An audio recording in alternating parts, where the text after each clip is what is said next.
Announcement வந்து 1 வீக்ல பார்த்தீங்கன்னா சுந்தர்சி இன்னைக்கு ஒரு அறிக்கை வெளியிட்டிருக்காரு. தவிர்க்க முடியாத காரணங்களால இந்த படத்துல இருந்து நான் வெளியேறினேன் அப்படின்னு. என்ன ஒரு சிக்கல் வருதுன்னா, என்ன ஒரு டிப்ரெஷனில் சுந்தர்சி இருக்காருன்னா, ரஜினி சார் படத்தை ஒத்துக்கிட்டு அது 2 பண்ண முடியாது. ஆனால் நீ விஷால் படத்தையாவது ஏதாவது சொல்லி கொஞ்சம் தள்ளலாம், இந்த படத்தை தள்ள முடியாது. அதுக்கு ப்ரொடியூசர் வேல்ஸ் ஐஸ்வரி கணேஷ் அவர்கள் விட்டு கொடுத்தால் சுந்தர்சி சூப்பர் ஸ்டார் படத்துக்கு போனால் வேலை செய்கிறதுக்கான வாய்ப்புகள் நிறையா இருக்கும். பட் இந்த ஒரு ட்ரையாங்கிளில் மற்றத்துக்கு 2 பக்கம் அடினா சுந்தர்சிக்கு 4 பக்கம் அடி விடுது. இந்த பக்கம் வேல்ஸு, இந்த பக்கம் ஏசிஎஸ், இந்த பக்கம் கமல், இந்த பக்கம் ரஜினி சார் இருக்கும்போது 4 பக்கம் அடி விட ஒரு மனுஷன் தாங்க முடியாது. ரஜினி சாரை வச்சு நம்ம ஐஸ்வரி கணேஷ் ஒரு படம் பண்ணலான்னு வந்து அது மாஸ்டர் பிளான் ஒன்று போயிட்டு இருக்கும்போது இந்த படம் வந்து கமலுக்கு போயிட்டா இதற்கு அடுத்த படமும் ரஜினி சார் கமலுக்கு தான் பண்ணுறாங்க. அது 2026 முடியாது, 2027 முடியாது, 2028 தான் ரஜினி சார் பண்ணலாமா கடைசி படம் ரஜினி கமல் சேர்ந்து நடிக்கிறதா கடைசி படம் அப்படி ஒரு வேற பேச்சுவார்த்தை போய்கிட்டு இருக்குது. திடீர்னு அனௌன்ஸ்மெண்ட் கொடுத்துட்டாங்கன்னா நான் ஓப்பனிங் 1975 கமலும் ரஜினி சேர்ந்து நடித்த படம் அபூர்வ ராங்கு வந்துச்சு. சரி 2025 ஒரு செய்தியை ஒன்று விட்டு 2027 போதும் நம்மளுடைய அப்படின்னு அவர் திடீர்னு முடிவு பண்ணான்னு சொல்கிறேன். ஒன்றும் பண்ண முடியாது. அப்போ சுந்தர்சி இந்த வாய்ப்பு அவரே வேணான்னு சொல்லி டோட்டலாக ரிஜெக்ட் பண்ணார்னா இந்த வாய்ப்பு அடுத்து சார்ட் 1 to 3 வச்சிருக்காரு ரஜினி சார், அவங்களுக்கு ஒரு வாய்ப்பு போகும். ஆனால் இந்த ப்ராசஸ் நடக்கும், அதில் மாற்றுக்கிறதே கிடையாது. இந்த 2 இயக்குநர்கள் யாரு?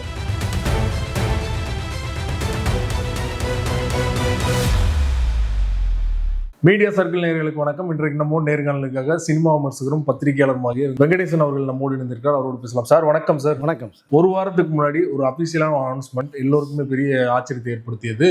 கமலஹாசன் அவருடைய தயாரிப்புல ரஜினிகாந்த் நடிப்புல சுந்தர்சி இயக்க போறார் அப்படிங்கிற ஒரு அனௌன்ஸ்மெண்ட் வந்து 1 வீக்ல பாத்தீங்கன்னா சுந்தர்சி இன்னைக்கு ஒரு அறிக்கை வெளியிட்டிருக்காரு. தவிர்க்க முடியாத காரணங்களால இந்த படத்துல இருந்து நான் வெளியேறினேன் அப்படின்னு. இந்த படத்தை எதிர்பார்த்து இந்த ரசிகர்கள்கிட்ட நான் மன்னிப்பு கேட்டுக்கிறேன் அப்படின்னு சொல்லியிருக்காரு. உண்மையிலே என்ன சார் நடந்தது? இவ்வளவு பெரிய ஆப்பர்ச்சுனிட்டி எதனால வந்து அவர் வெளியேறினார் படத்துல இருந்து? மிகப்பெரிய ஒரு ஜாக்பாட். சுந்தர்சிக்கு வந்து எதிர்பார்க்காத ஒரு விஷயம். பல இயக்குநர்கள் வந்து வருஷ கட்டி நிற்கும் போது இவரை சூப்பர் ஹிட் கொடுத்த இயக்குநர்கள் இந்த வாய்ப்பு வருமா நினைக்கும் போது திடீர்னு சுந்தர்சி கிடைச்சது வந்து எதிர்பார்க்காத ஒரு விஷயம். அது அவரே எதிர்பார்க்கலைங்கிற விஷயத்த சொன்னார். இவ்வளோ சீக்கிரம் இந்த அட்டம் நடக்கல அப்படின்னு. பட் இன்னைக்கு பார்த்தா நீங்கள் சொன்னது மாதிரி கரெக்டாக ஒரு 7 to 8 days தான் ஆகுது. ரொம்ப கிராண்டாக கமல் ஆஃபீஸில் பண்ணி ஒரு ரிசீவ் பண்ணி ரசிகர்களுக்காக மிகப்பெரிய ஒரு விருந்தாக அமைக்கப்பட்ட ஒரு செய்தி அது. தமிழ் திரையுலகத்தை தவிர இந்திய திரையுலகமே எதிர்பார்க்க ஒரு படமாக அமைச்சது. ஏன்னா ரஜினியும் கமலும் சேர்ந்து பண்ணக்கூடிய ஒரு படம் அப்படின்னு ஒரு விஷயம். பட் அது வேற, அது பேசுவோம். அதுக்கடையில் ஒரு ஷார்ட் டைமில் ஒரு படம் பண்ணலாம் அப்படின்னு பிளான் பண்ணும்போது தான் இது அமைந்தது. பட் எனக்கு வந்து இந்த மனம் அழுத்தம் டிப்ரெஷனுங்கிறது 2 வகையாக ஒரு மனிதனுக்கு எடுத்துக்கலாம். வாழ்க்கையில் யாருமே இல்லை, தனிமையில் இருக்கும், பணம் இல்லை, சாப்பாடு வழி இல்லைன்னு அந்த மன அழுத்தம்ங்கிறது ஒரு கேட்டகரி எடுத்துக்கலாம். பட் இங்கே சுந்தர்சிக்கு அது கிடையாது, வேற ஒரு மன அழுத்தம் இருக்கு. அது என்ன அப்படின்னு நம்ம எடுத்துட்டோம்னா, இப்போ சுந்தர்சி கிட்டத்தட்ட பார்த்தீங்கன்னா ஒரு 35 வருடங்களுக்கு மேலாக மிகப்பெரிய ஒரு இயக்குனராக வளர்ந்துருக்காரு. 28 வருடங்களுக்கு முன்பாக ரஜினி வச்சு அருணாச்சலம் சூப்பர் ஹிட் கொடுத்தார். இன்று வரைக்குமே இருக்கிற டாப் டைரக்டரில் அவரு ஒருத்தராக இருக்கார். ஸோ இன்னைக்கு என்ன ட்ரைனிங் தேவையோ அதை ரசிகர்களுக்கு தரக்கூடிய ஒரு இயக்குனராக இருக்கார். அந்த வகையில் ரஜினி சாருக்கு அவருக்கு வந்து ஒரு ஒன்லைன் ரெடி பண்ணி வச்சுருந்தாங்க. அதை எப்போயாவது ரஜினி சாரை மீட் பண்ணும்போது நம்ம சொல்லுவோம், அந்த வாய்ப்பு எப்போ வரும்னு தெரியாது, வரும்போது சொல்லலாம் அப்படின்னு. ஏன்னா ரஜினி சார் வந்து ஒரு ஆக்ஷன் கமர்ஷியல்லையே பண்ணிகிட்ருக்கோம். அவருக்கு ரொம்ப ஒரு காமெடி நல்லா பண்ணணும், ரொம்ப நாளாக வெயிட் பண்ணிகிட்ருக்கார். இது வந்து யாரை கொடுக்கலாம், எப்படி பண்ணலாம் அப்படிங்கிற வந்து அந்த யோசனையிலே ரஜினி சார் இருக்கும்போது தான் டக்குன்னு ஒரு 3 பேர் வந்து ஒரு மைண்டில் வருது சார்ட்டில். பட் அதெல்லாம் பார்க்கும்போது பார்த்தோன்னா சுந்தர்சி அதில் வந்து முதன்மையாக வர்றார். 1 to 3 வந்து 3rd பொசிஷனில் சுந்தர்சி இருந்தாலும் பிக்கில் வந்து நம்பர் 1ல் போகிறாரு. உடனே ரஜினி சார் வந்து ஒரு அழைப்பு வந்தோன்னா அவர் எதிர்பார்க்கல. போகிற வேகமாக போகிறாரு கேட்கும்போது நம்ம ஒரு படம் பண்ணும்போது அது சுந்தர்சி எதிர்பார்த்து சர்ப்ரைஸாக இருந்தது. ரஜினி சார் தான் கூப்பிடுறாரு. எஸ் ரஜினி சார் தான் கூப்பிட்டது. பட் அவர் அழைப்புக்காக வெயிட் பண்ணுறாரு, எப்பயாவது வரும். இல்லை ரஜினி சாரை மீட் பண்ணும்போது நம்ம இந்த ஒரு லைன் ரெடி பண்ணிக்குமே சொல்லலாம்னு வெயிட் பண்ணிட்டு இருக்கும்போது ரஜினி சார்ட்டு வந்து அழைப்பு வரும்போது அவர் எப்பயுமே ரஜினி சார் பார்த்தீங்கன்னா திடீர்னு தான் எல்லாத்தையுமே சொல்லுவார். சார் நீங்கள் நாளைக்கு ப்ரொடியூசர் பாரு, அப்புறம் கூப்பிட்டோம்னா இந்த சத்யஜோதி ஃபிலிம்ஸ் ஒரு படம் பண்ணுவோம் பார், திடீர்னு சொல்கிறதா அவர். ஸோ இந்த மாஸ்டர் பிளானே இருக்காது. மாஸ்டர் பிளானே நீங்கள் படம் ஆரம்பிச்சதுக்கு பிறகு இருக்கும். ஸோ படம் ஆரம்பிக்கிறதுக்கான வேலையில் டக்குன்னு கூப்பிட்டு என்ன சார் நீ ரஜினி சார் கை காமிச்சா டைரக்டர், அப்படி கை காமிச்சா ப்ரொடியூசர். ஸோ அப்படி ஒரு வகையில் சுந்தர்சிக்கு அழைப்பு வரும்போது எதிர்பார்க்கல போகிறாங்க. டக்குன்னு நம்ம ஒரு படம் பண்ணுவோம், ஸ்கிரிப்ட் இருக்கா அப்படின்னு கேட்கும்போது ஆல்ரெடி நான் ஒரு லைன் வச்சுருக்கேன் சார், சொல்கிறேன் உங்களுக்கு பிடிச்சிருக்கா பாருங்கும் போது தான் ஒரே ஒரு லைன் மட்டும் சொல்லுவோம், ஒரு அவுட்லைன் மட்டும் சொல்லும் போது அது ரஜினி சார் என்ன எதிர்பார்த்தாரோ அந்த லைன் அவர் சொல்கிறார். இது வந்து கோஇன்சிடென்ட்டாக அமையுது. ஸோ 2 பேருக்குமே ஓகே நல்லா இருக்குது, டெவலப் பண்ணுங்க, பண்ணிடுவோம் அப்படிங்கும்போது சுந்தரசியும் ரஜினி சார் கூப்பிட்டோன்னா உடனே ஓகே பண்ணுவாரு, அவருக்கு எதிர்பார்க்கல. ஏன்னா ரஜினி சார் எப்போ டேட் தருவார், எப்போ வரும், அவருடைய லைனப்பில் என்ன இருக்குங்கிறது. ஏன்னா ரஜினி கமல் சேர்ந்து பண்ணக்கூடிய படம் இருக்குங்கிறது சுந்தரசிக்கு தெரியும். அது நெல்சன் டைரக்ஷன் பண்ண போகிறாருங்கிற விஷயமும் தெரியும். சரி அதெல்லாம் முடிஞ்சுதான் ஸோ வரும் அப்படின்னு நினச்சிட்டு இருந்த ஒரு பீரியடில் நம்ம இம்மிடியட் ஆரம்பிப்போங்கிறார் ரஜினி சார். அங்கே தான் ஷாக்கு. உடனே அப்படிங்கும் போது அவர் சரி இதை என்ன எடுத்தோன்னே தவிர்க்க முடியாது. ரஜினி சார் கூப்பிட்டு பண்ணும்போது வந்து எப்படி இல்லைன்னு சொல்கிறது, இதான் வெயிட் பண்ணிட்டு ஓ சார் ஓகே சார் அப்படின்றாங்க. உடனே சைலண்டாக டக்குன்னு போகிறாங்க. கமலை மீட் பண்ணால் கமலுக்கே ஒரு சர்ப்ரைஸாக இருக்குது. ஃபர்ஸ்ட் ஆஃப் ஆல் சுந்தரசிக்கு எப்படி ஒரு ஷாக்காக இருந்ததோ கமலுக்கு மிகப்பெரிய ஒரு ஷாக் சர்ப்ரைஸ். ரஜினி சார் சாய்ஸ்ல விட்டாரு கமலஹாசன் சார், டைரக்டர் வந்து நீங்களே முடிவு பண்ணி. இல்லை இந்த படத்துக்கு இல்லை, ஃபர்ஸ்ட் ஆஃப் ஆல் வந்து 2 பேரும் சேர்ந்து பண்ணக்கூடிய படத்துக்கு தான் ஒரு டிஸ்கஷன் போயிட்டு இருக்கு. அப்போ தான் லோகேஷ் உள்ள வந்தார். லோகேஷ் அப்புறம் வேணான்னு சொல்லி டோட்டல் ரிஜெக்ட் பண்ணி வெளில அனுப்பிச்சிட்டாங்க. அதற்கு பிறகு யாருங்கும் போது நெல்சன் உள்ள வர்றாரு. அந்த ப்ராசஸ் தான் கமலுக்கும் தெரியும். அதுதான் 2 பேர் பண்ண போகிறோம், நெல்சன் டைரக்ஷன், ஓகே ப்ராசஸ் பண்ணலாம் அப்படிங்கிற வேலையில் இப்போ கமலஹாசன் வந்து கொஞ்சம் வெளியூரில் இருக்கார். இப்போ இந்த நேரத்திலலாம் டக்கு ரஜினி சார் சொல்லும் போது திரும்பி கமலுக்கு ஒரு ஃபோன் போட்டு நான் சுந்தரசி அனுப்பிச்சிக்கிறேன், நீங்கள் பேசுங்க, ஒரு ஸ்கிரிப்ட் இருக்கும்போது கமல் எதுக்குன்னே தெரியல. ஓகே ரஜினி சொல்லிட்டாங்கன்னா ஓகே மீட் பண்ணுவோம் ரஜினின்றாங்க. சுந்தரசி போகிறாரு, லைன் சொல்கிறாரு. கமலுக்கு ரொம்ப பிடிச்சி போகுது. இது ஒன்றே கமல் ரஜினி சார் நல்ல லைனாக இருக்குது அப்படின்னு விஷயத்த சொல்கிறாங்க. ஓகே ஆரம்பிச்சிடலாங்கும் போது ஆரம்பிச்சிருக்குன்றாரு கமலும். நீதாவா ப்ரொடியூசர்ன்றாங்க. இது அவருக்கு மிகப்பெரிய ஒரு ஷாக்கு. இதை சுந்தரசி எதிர்பார்க்கல. இங்கே தான் சுந்தரசிக்கு ஒரு சின்ன என்ன சொல்கிறேன்னு தெரியாமல் ஒரு விஷயம் வருது. ஆனால் சுந்தரசி பாயிண்ட் ஆஃப் வியூவில் அவருடைய தாட்ஸ் என்னென்னா, அவருக்கு இன்றைக்கி பில்லராக இருக்கக்கூடிய நம்ம ஏசி சண்முகம் அவர்களும் அந்த வேல்ஸ் இன்டர்நேஷ்னல் அவங்களும் வந்து பென்ஸ் மீடியா தான் ஏசி சண்முகம் அவர்களோடது. ஆமாம் எஸ். ஓகே. ஸோ இவர்கள் தான் இன்றைக்கி சுந்தரசிக்கு ஒரு பில்லராக இருக்காங்க. அப்படிங்கும்போது அவருடைய பாயிண்ட் ஆஃப் வியூவில் இவங்கெல்லாம் வச்சுட்டு ரஜினி சாரை கொண்டு போகுங்கிறது சுந்தரசிக்கு ஜஸ்ட் ஒரு ஐடியா ஓடிக்கிட்டு இருக்கு. இங்கே வந்து தன்னுடைய நண்பனுக்காக ஒரு படம் பண்ணணும் அப்படிங்கிறது ரஜினி சார் பாயிண்ட் ஆஃப் வியூவில் அவருடைய தாட்ஸ். அப்போது ரஜினி சொல்கிறவர் இயக்குனர், ரஜினி சொல்கிறவர் தான் அந்த ப்ரொடியூசர். அது ஒன்றும் மாற்றுக்கருத்தே இல்லை இன்றைக்கி. அதான் இன்றைக்கி உள்ள சூழ்நிலை தான் உண்மை. அப்படிங்கும்போது தான் இங்கே வந்து ஆல்ரெடி ரஜினி சாரை வச்சு ஒரு படம் பண்ணணும்னு வேல்ஸ் ஃபிலிம்ஸ் ஐஸ்வரி கணேஷ் வெயிட் பண்ணிட்டு இருக்காரு. ஏற்கனவே சில சந்திப்புகள் போயிருக்கு, பேச்சுவார்த்தைகள் போயிருக்கு. ஓகே பண்ணலாம், ஓகே பண்ணல, ஓகே பண்ணுவோம் அப்படிங்கிற ஒரு மேட்ரு தான், பண்ணலாம் அப்படிங்கிற விஷயம். ரஜினி சாரும் ஏசிஎஸும் வெரி க்ளோஸ் ஃப்ரெண்டுங்கிறது எல்லாருக்கும் தெரியும். அவரோட வந்து ஒரு படம் பண்ணலாங்கிற அளவுக்கு அதுவும் பேசப்பட்டிருக்கிற விஷயம். ஸோ இது 2மே கன்ஃபர்மேஷன் ஆகலை. பண்ணுவோம், பண்ணலாம், இல்லை முடியாமல் போகலாம் அப்படிங்கிற விஷயம். அப்போ தான் சுந்தர்சிங்கும் போது இவங்க 2 பேரும் உள்ளே வர்றாங்க. இப்போ நம்ம 2 பேரும் 50-50 போட்டு பண்ணலாமா, இல்லை யாராவது ஒருத்தர் பண்ணலாமா, யாரை வச்சு பண்ணலாம், சுந்தர்சி ஒரு பிளானிங்கு. அங்கே தான் திடீர்னு கமல் உள்ளே வர்றாரு. இது எதிர்பார்க்கல சுந்தர்சி. ஏன்னா ஒரு நண்பன் கஷ்டப்பட்டு இருக்கும்போது ஒரு படம் பண்ணி தரணும், அவரை தூக்கி விடணுங்கிறது சீரியஸ் நம்ம சூப்பர் ஸ்டாருடைய ஒரு எண்ணமாக இருக்குது. அப்போது அந்த படம் வந்து 2027 தான் ஆரம்பிக்குது. ரஜினியும் கமலும் சேர்ந்து பண்ணக்கூடிய படம் 2027க்கு பிறகு தான் ஸ்டார்ட் ஆகுது. அது 2027 தீபாவளிக்கு வருமா இல்லை 2028 பொங்கல் வருமானு தெரியல. இப்போ அது வரைக்கும் ஒரு வருடமாக ஒரு வந்து ஒரு உதவி செய்யணும்னு நினைக்கும் போது உடனே செஞ்சிடணும். ஒரு வருஷமாக ஒரு நண்பனை வெயிட் பண்ண வைக்கிறது அர்த்தம் இல்லைன்னா ரஜினி வந்து இந்த முடிவு எடுக்கிறாரு. அப்போது சோலோ ப்ரொடியூசராக கமலை வைக்கலான்றாங்க. இன்னொரு பாயிண்ட் ஆஃப் வியூவில் சேர்ந்து பண்ணுறதுக்கான வாய்ப்புகள் வருமா அப்படின்னோம்னா, ஒருத்தர் உதவி பண்ணுன்னா ஸோ முழுமையாக பண்ணணும், இல்லை ஒரு 4-5 பேரை மிக்ஸ் பண்ணி. ஏன்னா அருணாச்சலத்தில் ரஜினி சார் ஸோ நிறைய கஷ்டப்பட்டவரெல்லாம் லிஸ்ட் எடுத்து ப்ரொடியூசர் டைரக்டர்லாம் ஒரு 10 பேரை சாய்ஸ் பண்ணி அந்த ஆளுக்கு அதில் வரக்கூடிய ப்ராஃபிட்டில் ஷேர் கொடுத்தார். அது வேற, பட் இது வேற.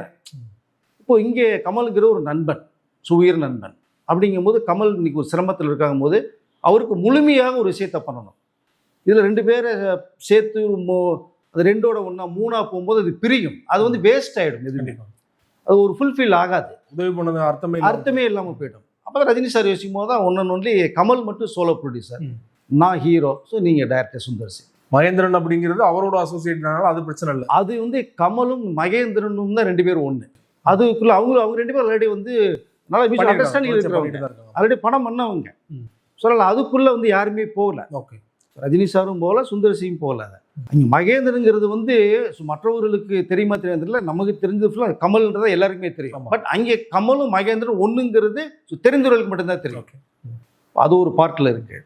இப்போ இங்கே வந்து சுந்தர்சிக்கு எங்கே அழுத்தம் வருதுன்னா இங்கே தான் ஸ்டார்ட் ஆகிற மாதிரி எனக்கு தெரியுது. எனக்கு காரணம் அந்த மூக்குத்தி அம்மன் 2 வந்து இது வேல்ஸ் ஃபிலிம்ஸ், அதை முடிக்கணும். ஷூட்டிங் முடிஞ்சு போஸ்ட் ப்ரொடக்ஷன் வேலைகள் இருக்குது, நிறைய சிஜி ஒர்க், கிராஃபிக்ஸ் ஒர்க் இருக்குது. அந்த டைரக்டர் வந்து சேரில் உட்காந்து ஒர்க் பண்ணால் தான் அந்த போஸ்ட் ப்ரொடக்ஷன் ஒரு ஃபில்ஃபில் ஆகும், தெளிவு அவுட்புட் வெளியில் வரும். ஒரு டைரக்டர் மிகப்பெரிய டென்ஷன் இருக்குது. ஷூட்டிங் கூட நீ ஈஸியாக பண்ணிடலாம், போஸ்ட் ப்ரொடக்ஷன் பண்ணும்போது தான் பெரிய தலைவலி இருக்கும். அப்போ அதுவும் முடிக்கணும். ரெண்டாவதாக பார்த்தீங்கன்னா இன்னொரு கமிட்மெண்ட் என்ன பண்ணுறாங்கன்னா, விஷாலை வச்சு ஒரு படம் டைரக்ட் பண்ணுறது மாதிரி அதை ஒரு கமிட்மெண்ட்டில் சுந்தர்சி போகிறார். முக்கியத்தை மட்டும் முடிச்சுட்டு வந்தோன்னா இந்த விஷால் படத்தை ஆரம்பிக்கலாங்கிற ஒரு சார்ட் ஒன்று போட்டிருக்காரு. இந்த 2 கேப்பில் தான் இங்கே சூப்பர் ஸ்டார் படம் கையில் வந்து சிக்குது அவருக்கு. அது வேணும்னு ஃபர்ஸ்ட் மறுக்க முடியல. இவர் வந்து கதை சொல்லும்போது அதெல்லாம் யோசிக்கல. ஓகே, அது ஏன்னா எப்போ ஆரம்பிக்கணும்னு தெரியாது இல்லையா. ரஜினி சார் கூப்பிட்டாங்க, போன லைன் சொன்னால் ஓகே நம்ம ஆரம்பிக்கலாம், ஓகே சார் பண்ணுவோம் சார். எப்படி இருந்தாலும் ஒரு 6 மாதம் 1 வருஷம் ஆகும்னு நினச்சிட்டு இருந்த ஒரு மனிதனுக்கு திடீர்னு ஆரம்பிக்கலாங்கும் போது, ஸோ இங்கே இன்னொன்று என்னன்னு பார்த்தீங்க அப்படின்னா, ஒரு ஒன்லைன் தான் சுந்தர்சி சொல்லியிருக்காங்க, டெவலப் பண்ணணும். ஃபுல் கதை சொல்லலை, பவுண்டட் ஸ்கிரிப்ட் கிடையாது. ஒரு 70 சீன் ரெடி பண்ணணும். இப்போ 70 சீனுக்குள்ளதுன்னா ஆரம்பம், மிடில், ஒரு எண்டு, ஒரு லைன் மட்டும் தான் சொல்லுவாங்க ஹீரோவுக்கு. நல்லா இருக்குது டெவலப் பண்ணும்போது அதை ஸ்க்ரீன் ப்ளே பண்ணணும். இப்போது நீங்கள் இதுக்கு மேலே உட்காரணும்னா, ஒரு ஸ்கிரிப்ட் ஒரு அசிஸ்டன்ட் வச்சு அது உட்கார்ந்து டிஸ்கஷன் பண்ணணும்னா, எனக்கு தெரிஞ்ச வரைக்குமே ஒரு 3 months மேலே எடுக்கும். மற்ற கேரக்டர்லாம் கொண்டு வரணும், அதனுடைய என்ன ஒரு கொண்டு போகணுங்கிற விஷயம், ஒரு கண்டென்ட் என்ன எடுக்கணும்னு ஒன்று இருக்கும். காமெடி ட்ராக்கு ஓகே, ஒரு ஃபேமிலி என்டர்டைன்மெண்ட் ஓகே, இதற்குள்ளே ஒரு மெசேஜ் உள்ளே வைக்கணும் இல்லையா. இதெல்லாம் டிஸ்கஷன் பண்ணி அந்த அவுட்புட் எடுக்கிறது எனக்கு தெரிஞ்சு 3 to 4 months ஆகும் பவுண்டட் ஸ்கிரிப்ட் ரெடி பண்ண. அப்போது நீங்கள் இதில் 4 மாதம் நீங்கள் உட்காந்து ஒரு 5 மாதம் ரெடி பண்ணுறதுக்கு, நீங்கள் இப்போ அதை இந்த மாதம் நவம்பர் முடிய போகுது, ஸோ டிசம்பர் உட்காந்தா கூட ஏப்ரல் வரைக்கும் ஓடிடும். அப்போ மூக்கித்தேமன் 2 ரிலீஸ் இருக்குது. அனௌன்ஸ் பண்ணிட்டாங்களா எப்போ ரிலீஸ்? இந்த டேட் அனௌன்ஸ்மெண்ட் பண்ணல இருக்குது. போஸ்ட் ப்ரொடக்ஷன் முடிஞ்சு எல்லாம் ஒர்க் பண்ணால் தான் நீங்கள் பண்ண முடியும். ஓகே, அந்த வேலையில் விட்டுட்டு இங்கே வர முடியாது சுந்தர்சி. இதற்கிடையில் விஷால் படம், அது என்ன கேள்விக்குறியான்னு தெரியாது. அப்படிங்கும் போது இங்கே தான் இந்த மன அழுத்தம்ங்கிற ஒரு விஷயம் சுந்தர்சிக்கு இங்கே தான் வருது. ஏற்கனவே ரஜினி சார் வந்து ஐஸ்வரி கணேசன் அவர்கள் படம் பண்ணலன்னு ஐஸ்வரி கணேசன் ஒரு வருத்தம் இருக்குது இந்த படம் அனௌன்ஸ் பண்ண உடனே. எஸ், ஸோ அதனால வந்து அவர் இந்த மாதிரி செக் வைக்கிறார். கண்டிப்பாக ப்ரெஷர் கொடுப்பாங்க.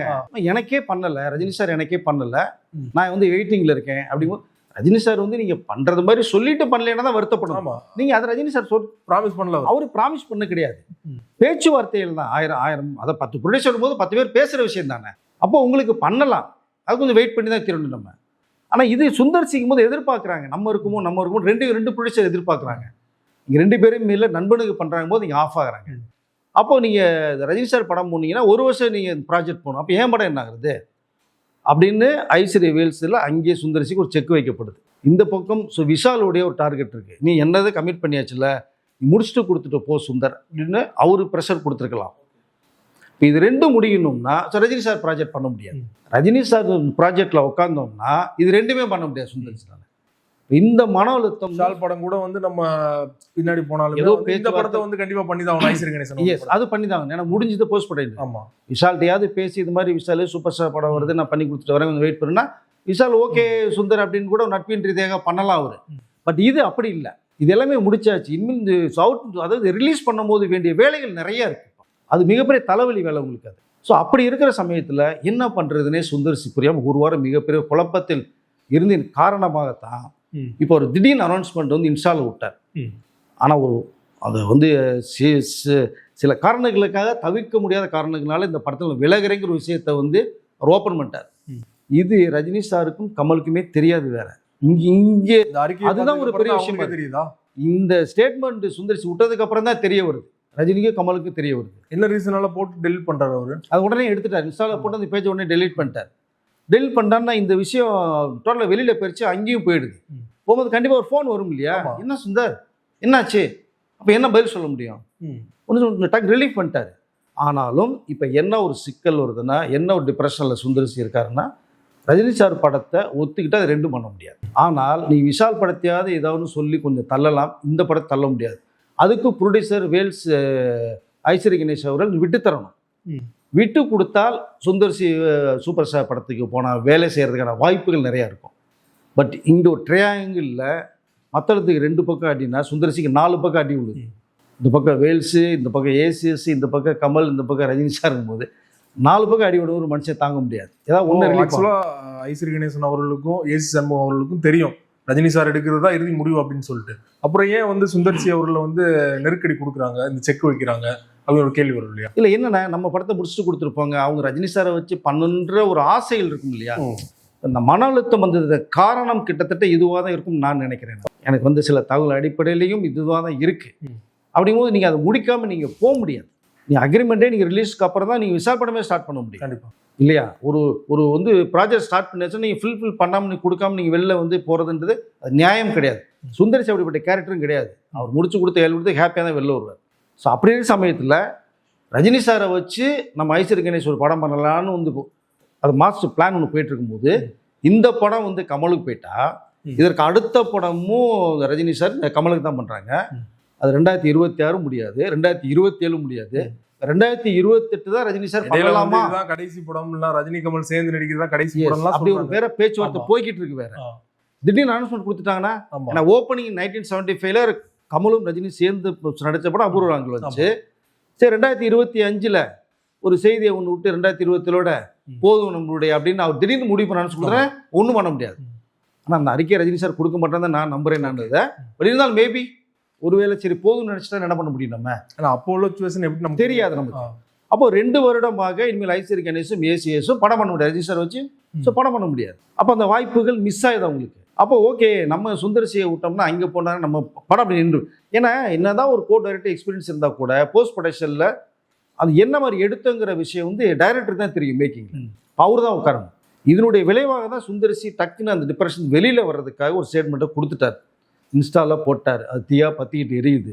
என்ன காரணம், ஏன் காரணம், இப்படி வாய்ப்பு கிடைக்காது, ஏன் சுந்தர்சி ரிஜெக்ட் பண்ணிட்டாரு, என்ன காரணமாக இருந்தாலும் இது உள்ளுக்குள்ளே பேசி தீர்த்து என்ன விஷயங்களில் எல்லாமே பண்ணியிருக்கலாமே, ஏன் சுந்தர்சி விட்டாங்க அப்படின்ற ஒரு பெரிய விவாதம் போய்கிட்டு இருக்கு. உடனே அந்த பேஜ் வந்து ரிலீஸ் பண்ணிட்டார். இருந்தாலும் இப்போ மிகப்பெரிய மன அழுத்தத்தில் சுந்தர்சி இருக்கார். ஒரு சூப்பர் ஸ்டாரும் கமலும் என்ன சேர்ந்து என்ன முடிவு பண்ண போகிறாங்க அப்படிங்கிறது தெரியாது. ஆனால் என்னவா இருந்தாலும் ஃபோனை கூட ஸ்டாப் பண்ணிட்டாரு. யாருமே கான்டாக்ட் பண்ண முடியல. ரெண்டாவது ரஜினி சார் இங்கே இருக்காங்க, கமலஹாசன் சென்னையில் கிடையாது, அவர் தமிழ்நாட்டிலே கிடையாது, வெளி ஸ்டேட்டில் இருக்கார் இப்போ. பட் அதன் மூலமாக இப்போ 2 பேர் சுந்தர்சி வந்து என்ன பேசி ஒரு முடிவு எடுப்பாங்க. மேபி ஒருவேளை சுந்தர்சி இருந்து வெளியில் போகிறது மாதிரி இருந்ததுன்னா கண்டிப்பாக இன்னொரு இயக்குனரை வச்சு இந்த ப்ராசஸ் ஒன்று கண்டிப்பாக போகும். அதில் ஒன்றும் மாற்றுக்கிறது இல்லை. சுந்தர்சியே கன்வின்ஸ் பண்ண கூட வாய்ப்பு இருக்கா? வாய்ப்பு நிறைய இருக்குது, பண்ணலாம். அப்போது சுந்தர்சி இப்போ ஃப்ரீயாக இருந்தாருன்னா அவரு எந்த டென்ஷனுமே இல்லை. பட் அவருக்கு இங்கே செக் வைக்கும்போது என்ன பண்ண முடியும்? நீ முடிச்சு கொடுத்துட்டு தான் போகும்போது அது 3 to 4 months ஆகும்ல உங்களுக்கு. கண்டிப்பாக. அதனால தான் இப்போ வந்து மிகப்பெரிய குழப்பத்தில் சுந்தர்சி இருக்கார். ஒருவேளை சரி நான் வெயிட் பண்ணுவோம், நீ முடிச்சுட்டு வா சுந்தர் அப்படின்னு இந்த ரஜினி சார் சொல்லிட்டாருன்னா கமல் வெயிட் பண்ண போகிறாங்க.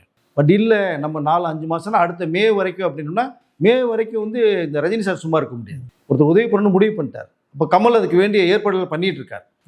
அப்போ சுந்தர்சி இந்த வாய்ப்பு அவரே வேணான்னு சொல்லி டோட்டலாக ரிஜெக்ட் பண்ணார்னா இந்த வாய்ப்பு அடுத்து சார்ட் 1, 2, 3 வச்சிருக்காரு ரஜினி சார், அவங்களுக்கு ஒரு வாய்ப்பு போகுது. ஆனால் இந்த ப்ராசஸ் நடக்கும், அதில் மாற்றுக்கிறதே கிடையாது. இப்போ நீங்கள் சொல்கிற மாதிரி ப்ராசஸ் நடக்கும்னா ஏற்கனவே ரஜினி சார் வந்து 3 டேரக்டர் வந்து மைண்டில் வச்சுருந்தாரு. அதில் ஒருத்தர் தான் சுந்தர்சினா அப்போ அடுத்த 2 டேரக்டருக்கு அந்த வாய்ப்பு இருக்கு. கண்டிப்பாக இருக்குது. அதான் சொல்லுங்க இல்லையா, அடுத்து 2 பேருக்கு வந்து வாய்ப்புகள் போகிறதுக்கு நிறைய வாய்ப்புகள். அந்த 2 இயக்குநர்கள் யாரு?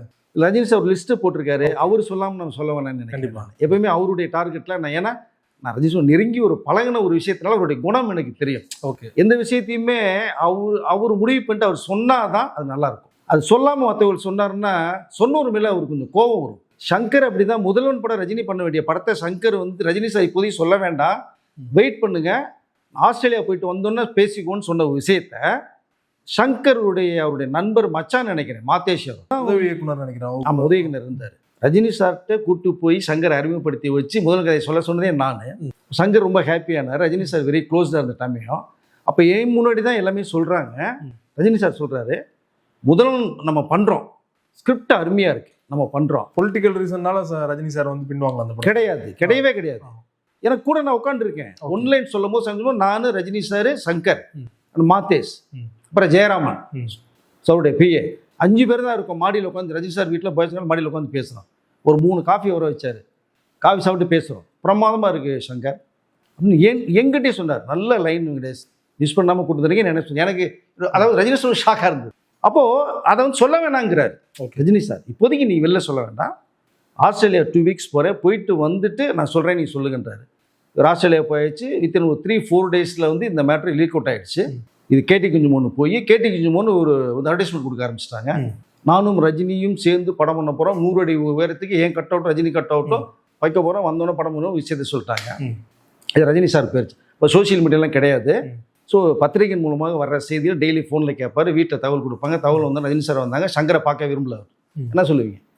இதுக்கு மீறி ஒரு டைம் எடுத்து போய் பார்க்க போகும்போது தான் சொல்லிட்டாரு, கொஞ்சம் வெயிட் பண்ணலாம், இப்போ அந்த படம் வேண்டாம். அந்த வில்லன் கேரக்டர் நல்லா பண்ணிடுவேன், அந்த தாத்தா கேரக்டர் ஒன்று வருது இல்லையா ஓல்டு கேட்டால், அது கமல் பிரமுனர், நீ கமல் வச்சு பண்ணுங்கன்னு இந்த ரஜினி சார் சொன்னது விளைவு. என்ன எதுக்கு சொல்ல வந்தேன்னா, அவர் முடிவு பண்ணால் அந்த விஷயத்தை அவர் தான் சொல்லணும் அப்படிங்கிற விஷயம் தான். ஓகே. ஒரு யூத் நடிப்பில் நம்ம எதுவுமே சொல்லலாம்னு நினைக்கிறேன். அதனால தான் இப்போ வந்து அவர் 2-3 பேர் சார்ட்டில் வச்சிருக்காரு. கண்டிப்பாக இப்போ சுந்தர் அப்கமிங் இயக்குனர் சார் சுந்தர்சி அவர்கள் மாதிரி வந்து எக்ஸ்பீரியன்ஸ் இல்லை, எக்ஸ்பீரியன்ஸ் அப்கமிங்கில் இல்லை. அப்கமிங்கில் இருக்கிறது நெல்சன் மட்டும்தான், வேறு யாரும் இப்போதைக்கு இல்லை. அப்கமிங்கில் அவரும் ரிஜிஸ்டர்ட் அவரு. ஸோ அதனால் பழைய டைரக்டர்ஸ் தான் வர்றாங்க. ஒரு 3 பேர் இருக்காங்க. கண்டிப்பாக 3 பேர் ஜாக்பாட் அடிக்கலாம். பட் சுந்தர்சியை 2 பேருமே வந்து கூப்பிட்டு வச்சு பேசுகிற வாய்ப்புகள் நிறையா இருக்கும். டைம் கொடுக்கலாம். மேபி ஒருவேளை யாருக்குமே டைம் இல்லைங்கிற மாதிரி போகும் பட்சத்தில் வேறு ஒரு இயக்குனருக்கு அந்த வாய்ப்பு கண்டிப்பாக போகும். ஒவ்வொருகளும் நல்ல காமெடி சென்ஸோட, நல்ல ஹியூமராக, ஃபேமிலி என்டர்டைன்மெண்ட் பண்ணக்கூடிய இயக்குனர்கள் தான் அவங்களும். பொறுத்திருந்து பார்க்கலாம் இன்னைக்கு எப்படி வருதுங்கிறத. இதன் விளைவாக தான் சுந்தர்சி இன்னைக்கு டக்குன்னு வந்து யார்ட்டுமே கேட்காம ஒரு விஷயத்தை சொல்லிட்டார். ரஜினி சாரும் கமல் சாரும் என்ன முடிவு எடுக்கிறாங்க அப்படிங்கிறத நீங்கள் சொன்ன மாதிரி பொறுத்திருந்து பார்க்கலாம். நேரத்தை ஒதுக்கி சுந்தர்சி அவர்கள் திரைப்படம் ரொம்ப பல்வேறு விஷயங்கள் என்னோட பயன்படுத்திக்க மிக்க நன்றி. நன்றி.